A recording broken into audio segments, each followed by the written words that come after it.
Assalamualaikum warahmatullahi wabarakatuh. Innal hamdalillah nahmaduhu wa nasta'inuhu wa nastaghfiruh wa na'udzu billahi min syururi anfusina wa sayyiati a'malina.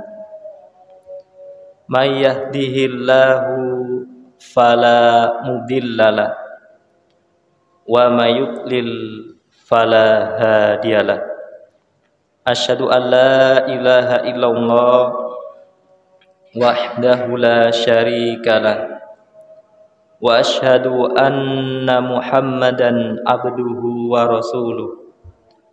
Qala Allah ta'ala fi kitabihil karim, ya ayyuhalladzina amanuttaqullaha haqqa tuqatih wa la tamutunna illa wa antum muslimun. Ya ayyuhan nasu taqu rabbakumul ladzi khalaqakum min nafsin wahidah wa khalaqa minha zawjaha wa batta minhuma rijalan katsiran wa nisaa'a wattaqullaha alladzi tasaaluna bihi wal arham innallaha kana 'alaikum raqiba.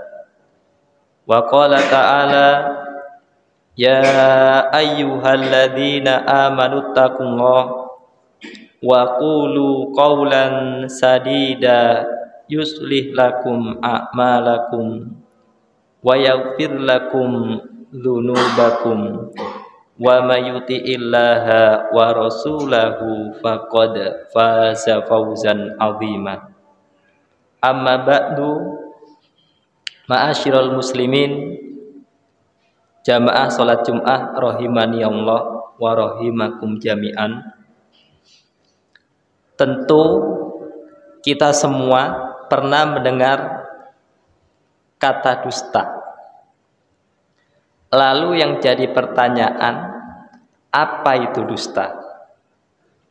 Kalau kita membuka KBBI, Kamus Besar Bahasa Indonesia, dusta adalah berbohong atau tidak benar. Para ulama sama mendefinisikan. Dusta itu menyampaikan sesuatu, berkata tentang sesuatu tidak sesuai dengan fakta yang sesungguhnya. Kalau kami boleh membuatkan analogi sederhana, misalkan ada seorang menyampaikan kepada kita bahwasannya saat ini, mohon maaf, misalkan di polsek terjadi kebakaran. Lalu kita datang karena info dari orang tersebut. Setelah kita melihat ternyata bangunan di polsek sana aman, tidak ada kebakaran, maka itu namanya dusta, yaitu berkata tidak sesuai dengan fakta yang sebenarnya. Seorang muslim dilarang untuk berdusta oleh Rasul sallallahu alaihi wasallam. Beliau sallallahu alaihi wasallam mengatakan dalam hadits, wa iyyakum wal kadziba fa innal kadziba yahdi ilal fujur wa innal fujura yahdi ilan nar. Hati-hatilah kalian dari berbuat dusta, karena sesungguhnya dusta itu mengantarkan kepada perbuatan dosa, dan dosa mengantarkan ke dalam api neraka. Orang yang berdusta, maka dia terjatuh kepada salah satu sifat yang mencolok dari orang munafik. Kalau Nabi Shallallahu Alaihi Wasallam mengatakan dalam hadis, ayatul munafik salatun, tanda orang munafik itu ada 3. Ma'asyiral muslimin, perlu diperhatikan di sini. Bukan berarti cuma 3 saja tanda orang munafik, banyak. Dalam riwayat yang lain Nabi mengatakan 4, dalam riwayat yang lain 3, dalam riwayat yang lain lebih dari itu. Maksudnya bagaimana? Ini metode pembelajaran. Kalau seandainya seorang guru menyebutkan tanda orang beriman 7, pulang dari taklim, muridnya berusaha mengingat apa tadi tujuh itu. Itu metode mengajarnya Nabi, bukan untuk membatasi, tapi untuk memudahkan pemahaman kepada audien atau mustami'in. Nah, Nabi mengatakan tanda orang munafik 3 dalam hadis ini. Yang pertama, apabila dia berkata dia berbohong. Kalau dia berjanji mengingkari, kalau dia diberi amanah dia berkhianat. Dan Nabi mengatakan tanda orang munafik apabila berbicara dia berdusta. Kalau kita membuka surah Al-Baqarah 20 ayat pertama, itu Allah Subhanahu wa taala menyebutkan 3 sifat manusia yang hidup di alam dunia ini. Orang muttaqin atau orang beriman, orang kafir, dan orang-orang munafik. Allah menyebutkan tentang orang-orang bertakwa atau orang-orang beriman dalam porsi 4 ayat. Ayat kedua sampai ayat kelima. Orang kafir 2 ayat. Ayat 6 dan 7. Sedangkan orang munafik Allah sebutkan dalam 13 ayat. Ayat ke-8 sampai ayat ke-20. Yang jadi pertanyaan, mengapa Allah Subhanahu wa taala menyebutkan sifat-sifat orang munafik lebih banyak daripada sifat orang kafir? Orang kafir jelas memusuhi Islam. Mereka menampakkan kebencian dalam Islam. Sedangkan orang munafik mereka menampakkan loyalitas kepada Islam, namun di balik itu sebetulnya mereka berdusta, mereka ingin menghancurkan Islam dari dalam. Oleh karena itu Allah sebutkan sifat orang munafik lebih banyak daripada sifat orang-orang kafir. Kalau surat Al-Kafirun 6 ayat, surat Al-Munafikun 11 ayat, lebih banyak jumlahnya. Kenapa? Para ulama yang mendalami ilmu tafsir menyebutkan ini menunjukkan akan bahayanya mereka dibandingkan orang-orang kafir. Oleh karena itu orang-orang munafik ini Allah sebutkan fidarkil asfali minan nar, tempatnya di neraka yang paling bawah, karena mereka membangun agamanya di atas kedustaan. Mereka menampakkan Islam penampilannya, tapi sebetulnya mereka itu benci kepada Islam. Mereka bersyahadat kepada Allah dan Rasulnya, di balik itu mereka sangat membenci Allah dan Rasulnya. Oleh karena itu orang yang berdusta maka dia terjatuh ke dalam salah satu sifat kemunafikan. Ma'asyiral muslimin jamaah salat Jumat rahimani Allah wa rahimakum jami'an. Nampaknya kita itu mudah mengatakan jujur. Nampaknya kita itu mudah mengatakan mari jangan dusta. Tapi fakta di lapangan mengucapkan itu memang mudah, praktek itu yang sulit. Dalam contoh sederhana, dalam kehidupan sehari-hari bersama kita, ketika kita membawa anak kita misalkan ke pasar, ke toko, anak kita nangis kadang itu. Namanya anak kecil, nangis. Minta ini, minta itu, kadang bapaknya bilang, nanti nak tak belikan, nanti ya kalau sudah gajian tak belikan. Ujung-ujungnya ketika sudah gajian tidak dibelikan juga itu anaknya. Orang tua mengatakan itu supaya anaknya tidak nangis, supaya terselimur. Tapi itu bohong, tidak boleh dalam agama. Orang tua yang bijak mengatakan tunggu dulu. Kita beli yang lain saja, tidak masalah. Daripada dia berbohong demi anak tidak nangis, dia itu kan pada dasarnya telah terjatuh ke dalam perbuatan dusta. Contoh yang gampang lagi dalam utang piutang. Terkadang orang ketika meminjam uang mengatakan apa? Nanti kalau saya sudah tanggal sekian saya bayar Pak. Ujung-ujungnya tidak bayar. Dan kalau kami boleh memberikan saran, lebih baik kalau kita minta hutang atau meminjam uang kepada orang lain, kita tidak usah mengatakan tempo kalau tidak ada kepastian untuk membayar pada tempo tersebut. Memang risikonya orang itu akan mikir 2 kali untuk meminjamkan uang kepada kita. Tapi kalau kita jujur kepada Allah, Allah akan berikan jalan keluar dari arah yang tidak disangka-sangka ketika kita jujur di dalam meminjam uang kepada saudara kita atau teman kita.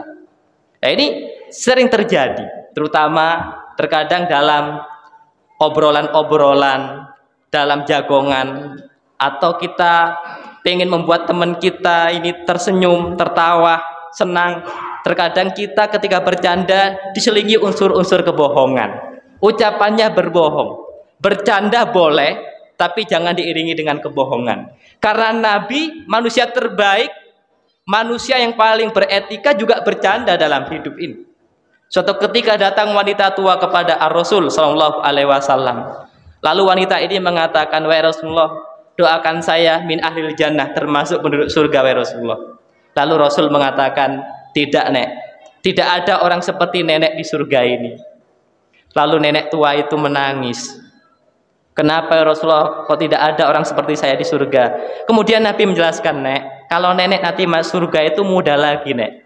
Usia antara 30-40, Nek. Memang tidak ada orang yang fisnya seperti nenek ini di surga, kembali muda. Nabi bercanda tapi tidak berbohong. Suatu ketika datang seorang sahabat kepada Rasul sallallahu alaihi wasallam.